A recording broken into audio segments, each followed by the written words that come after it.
Hey, San Diego, it's Andrew Bracken in for Jade Hindman.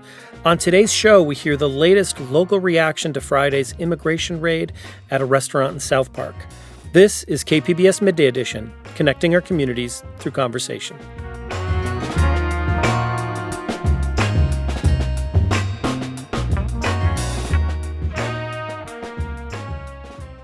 Last Friday, U.S. Immigrations and Customs Enforcement agents made multiple arrests at Buona Forchetta, an Italian restaurant in the South Park neighborhood. Community members and local leaders are responding. Here's Representative Juan Vargas at a press conference this morning. It's just outrageous what we saw.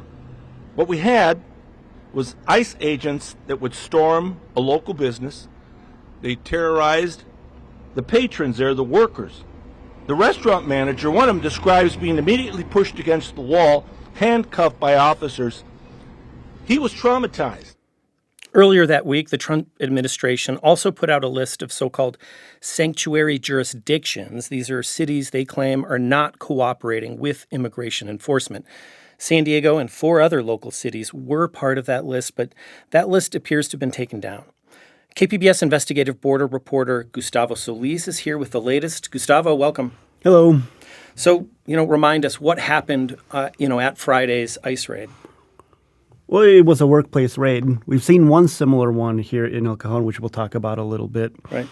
But you saw it was Friday evening after 5 p.m., right? South Park is a very walkable neighborhood. People had a lot of reservations over there. It was kind of peak time to do this raid. And we saw what the congressman described. It was a very militarized response. People with machine guns. They used flash grenades afterwards to disperse the crowd.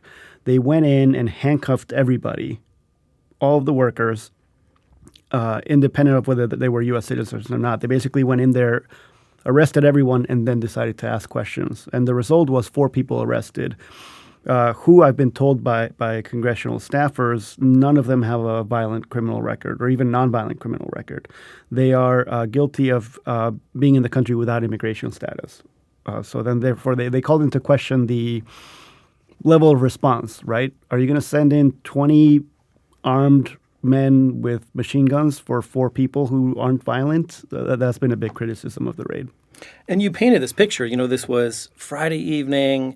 South Park, we know, is a very, it's a pretty tight community, but there's lots of restaurants. There's a lot of activity. I mean, what does that kind of signal to you, what this raid was like and the intentions behind it? Because there was, the first things I saw was like a lot of community reaction. People took to the streets. Mm-hmm. Oh, instantly. Yeah. Instantly. And even the day after, there's been the chalk painting that says melt ice. Even the Mayor Todd Gloria had an interesting line at the press conference. He said it wasn't the appropriate time and place for something like that, which I'm curious to know what the appropriate time and place is. But I think it is noteworthy because it's. I think you can view it as an escalation or just a change in tactics. I mentioned the first raid was in an unincorporated part of the county just outside of the city of El Cajon. It was an industrial paint shop. Not a lot of foot traffic, right by a major road. Pretty quiet, except obviously for the people directly impacted, right? The workers and their children and family. There wasn't a big outcry after that.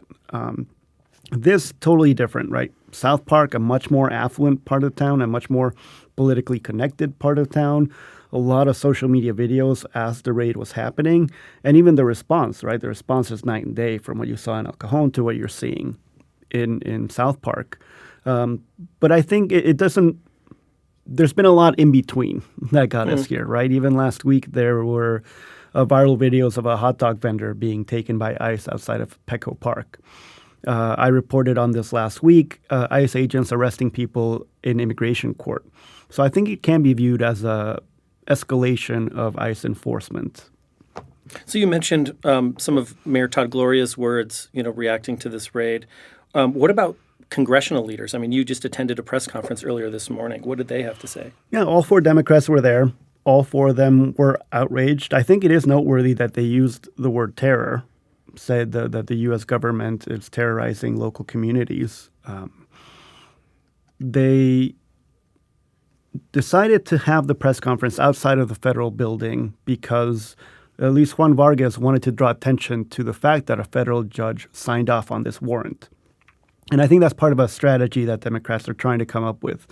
They realize that they're a minority, right, in the House and in the Senate. They're not going to be able to legislate their way out of this one. They don't have that kind of power. So I asked them just straight up, hey, like, what? I know you all are outraged and you're trying to draw attention to this, but you're the political class. What are you going to do about it? And Juan Vargas said, well, we got to put pressure on federal judges because this warrant, he believes, should not have been signed, right? That level, like I said before, right, that level of response for four non-criminal folks. The other strategy, if you can call it that, was proposed by Congresswoman Sarah Jacobs, who said this is part of the strategy, speaking out about it, messaging around it, being a lot more vocal and trying to change public perception, right? Just being more, like I said, more vocal and really pushing back on the White House narrative that they're only going after hardened criminals, murderers, and rapists. I'm pretty sure most, if not all, of the Congress members at that press conference straight up said that the Trump administration is lying to us about that priority, that they are not going after criminals. They followed up with the folks who were arrested. They looked at the warrant. They looked at their criminal record and couldn't find anything. They described them as dishwashers, cooks, and busboys. Congressman Mark Levin raised the fact that about 20% of the service industry here in San Diego is undocumented labor.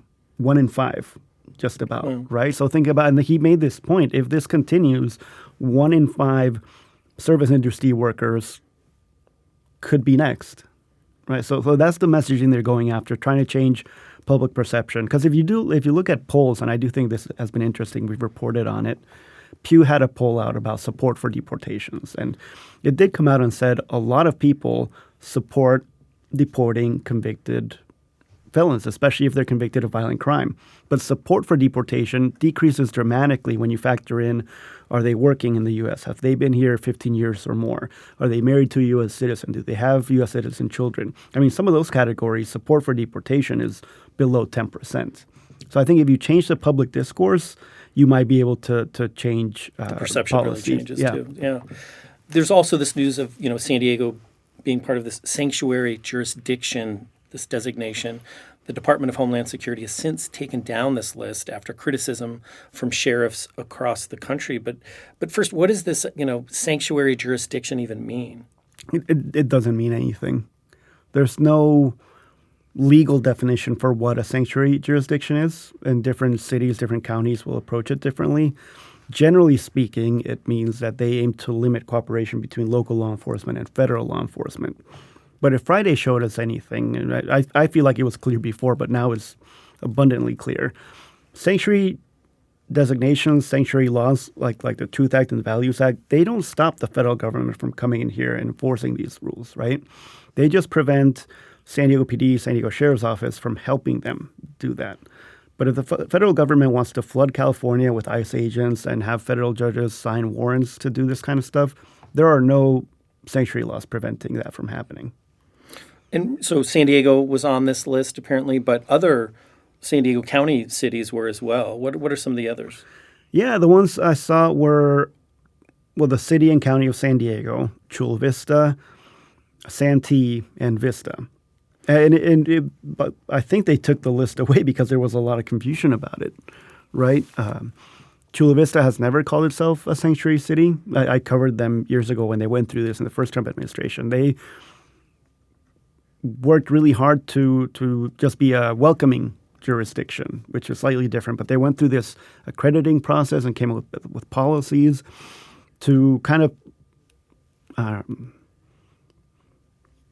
balance, right? Balance between wanting to recognize and serve the needs of the immigrant communities, but not coming out and saying you're a sanctuary city. So they went welcoming. Santee, as far as I know, I don't think they're known for being particularly progressive or lefty. Outside of San Diego, I mean, Huntington Beach was on the list. Huntington Beach is known as a red dot in a pretty blue red sea, right? community in Southern California. Yeah, the city council there months ago unanimously passed a resolution that said we agree with what the president is doing, and they did not want to follow California sanctuary laws. So it scratched a lot of heads to have Huntington Beach, of all places, on that list. Interesting. And really quickly, I mean, what does this say to you about the state of immigration enforcement here in San Diego?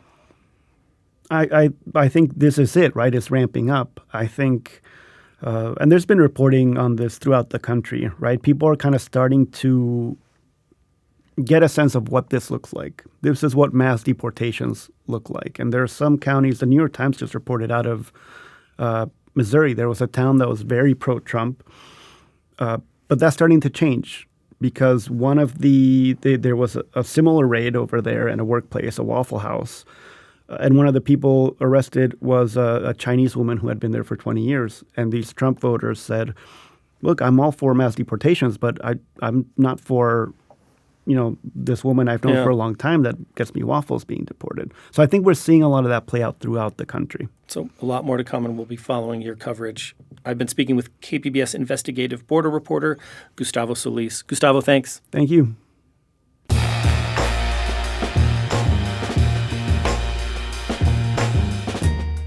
That's our show for today. I'm Andrew Bracken. KPBS Midday Edition airs on KPBS FM weekdays at noon, again at 8 p.m. You can find past episodes at kpbs.org or wherever you listen. Thanks again for listening. Have a great day.